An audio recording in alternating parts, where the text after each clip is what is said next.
Okay, so welcome back. This is Jason Schultz from Five Tails. This week, just going to run you through how we actually go about understanding the different results that Google displays, and very specifically for local service-based businesses. So last week, we actually covered off on what type of search or what the different categories you can look at as far as search go. This week, we're going to be looking at understanding those different results that Google actually displays, what the different types of results are, and what they actually really mean for your business and how you can really, or at what stage should you take advantage of the opportunities of each one or not utilize each one. And then next week, we're really going to get into the juicy stuff, which is how to actually choose the right search term. So this here is what's called the Google Search Engine Results page, or the Google SERP for short. That's an acronym, SERP, Search Engine Result Page. This is Google's SERP, and this is for the term pressure cleaning Brisbane, and we're looking at three different types of results here, and you should be seeing for any term that's actually really going to be of any value for your business, you really should be seeing these three types of results, and that's first and foremost Google Ads, or pay per click, also called paid search. That's going to appear typically up the top above, at the top of the page above the local map, or at the very bottom of the page, or in both locations. And sometimes there might be one at the top, sometimes there might be four at the top like you're seeing here. So then underneath those Google Ads, we've got the local results, or the map pack, or what's now known as the 3-pack.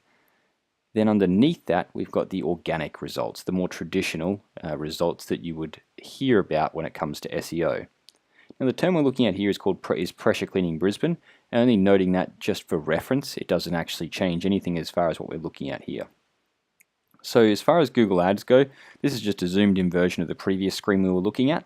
And so the ads here, there's four things to really note as far as what we're seeing on the screen, and I'll touch that in a second, but how these ads work in a nutshell really, and what the main purpose of them is. So the ads work in terms of cost per click. So every time you click on an ad, or every time a prospective customer clicks on an ad, it costs money. Now that might lead you to believe that you don't want to pay money for expensive search terms, but that's not the way that you really need to think about this. The way that you really need to think about Google Ads as a business owner is to understand that this is a very highly measurable and highly granular way of marketing your business. And you should know for sure whether this works for your business or not. And what I mean by that is everything when it comes to a Google ad should be tracked. That's tracked not just what ads are being able to clicked on, but also what is resulting, or what ads and what search terms are resulting in phone calls and form inquiries through your website. And it is very straightforward to be able to track those things these days. And if you're not tracking them with the Google ads, your current Google ads, and you are running them, you really need to sort that out ASAP, because you're definitely leaving a lot of money on the table and not running a very efficient campaign. And I can absolutely guarantee that even without looking at it. So in terms of tracking phone calls, you can now start to utilize phone tracking numbers. They've been around for a number of years now and should be common practice. As far as forms go, you can have a successful submission of a form feed back into the Google AdWords platform, and then you know exactly which search terms and exactly which ads are actually resulting in inquiries and leads, and those are the ones obviously you want to spend more money on versus less money on the ones that aren't. So that's why we say it can be very, very granular in terms of the performance here, and you can actually know exactly which leads are coming from which ads, which is very, very, very powerful stuff, and that's how you can really determine whether Google AdWords is returning a positive return on the dollars you're investing or it's not. And so coming to the four things you see on the screen here, just to visually break it down for you, you've got the page, the title of the ad up the top here, which is the dark blue writing. Then you can see here the actual signal that it's an ad if you're following my mouse. Then you've got the green URL, and then you've got a phone number here, which that phone number, if you're on a mobile phone, just becomes click to call, so the prospective customer can click to call your business directly. Then we've got the ad description. In this one here, we've got some site links. And then the fourth thing that we're noticing here is we've actually got bolded for anything that's actually the search term itself that we've looked up, or what Google believes is a highly related search term. All of those terms are bolded here. So you can see here, we obviously typed in pressure cleaning Brisbane. So anywhere we see the words pressure cleaning and Brisbane, we're going to see those words bolded in the ads, which further obviously bring people's eyes towards the ad. And you're noticing here, obviously, You can see people using percentage signs and all sorts of things typically in ads in order to try and bring attention visually to those ads. So next off, we've got the local map results. Now, local map results are very effective in some ways and have some very tight restrictions in other ways. Firstly, the tight restrictions are that to appear within the map pack, you do need to have a verified location within the area that the person's actually searching, or your listing needs to be highly optimized so that it appears in a very large number of locations. However, very extreme example, but if you're a pressure cleaning business in Sydney, for example, there's no way that you're going to appear within Brisbane. Even if you're a pressure cleaning business, say on the Gold Coast, there is no way you're going to appear when someone searches within Brisbane. So it really does require you to be within the proximity of where someone is actually searching. However, with that said, there are a number of significant advantages when it comes to the local map results or the local search results, and that is that the results are often thin in terms of competition compared with the more traditional organic results that sit below this, what we'll see in a second. They are thinner. The reason being is places like Airtasker, Yellow Pages, High Pages, OneFlare, a lot of large national companies all typically don't always have the presence or the actual verified location in order to be able to be eligible to appear within the map pack here. And a lot of people really just aren't paying attention here as well. A lot of your competitors won't be. They'll be typically focused on the organic and more traditional results because that's where a lot of people who are experienced with website development, in particular with SEO, are much more focused on that area traditionally, whereas the local results here have typically in the past not attracted as much attention.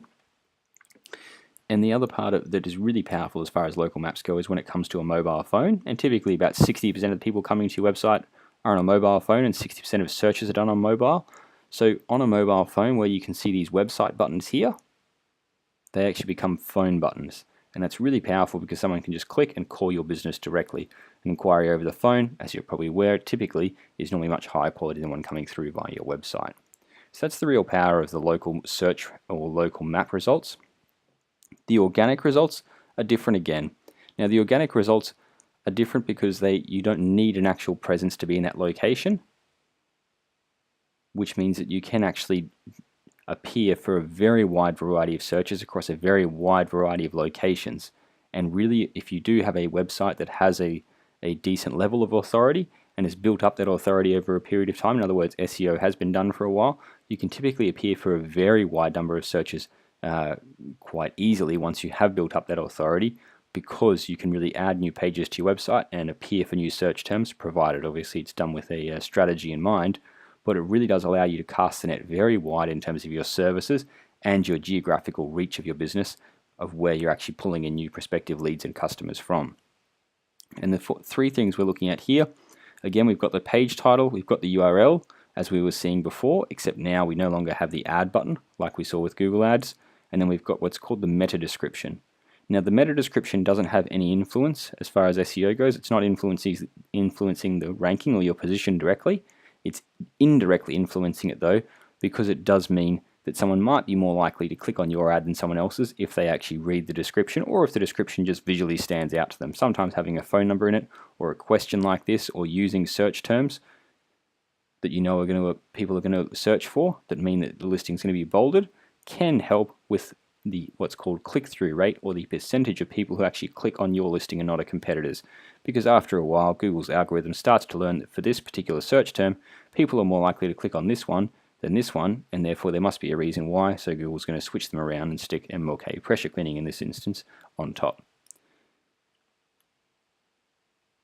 So just summarizing there, we obviously haven't gone into detail about how each of these different types of results actually work when it comes from a ranking perspective in terms of what influences the rankings and how you actually go about it. But at this stage, that's really not the important part of what I'm trying to highlight. What we're really trying to highlight here is why you would utilize each of these different things, and at what point in the business or in your business's growth strategy would you be utilizing Google Ads because you know that they're going to be able to provide a return quite reliably and quite quickly, versus map results, where you might actually physically have a presence, or you can get a presence in that location and the competition's quite thin and it's going to drive a lot of calls, or organic results, where it's going to take a lot longer in the organic results in order to start seeing results and start seeing a return on the dollars you're investing, but over time typically going to be far more efficient and going to generate a lot more business than Google Ads would for the similar level of spend or same level of spend.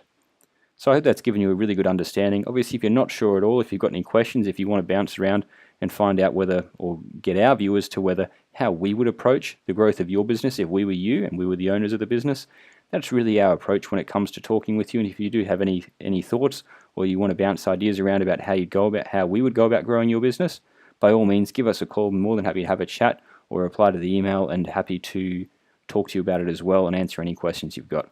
Thanks very much. This is Jason Schultz with Five Tails.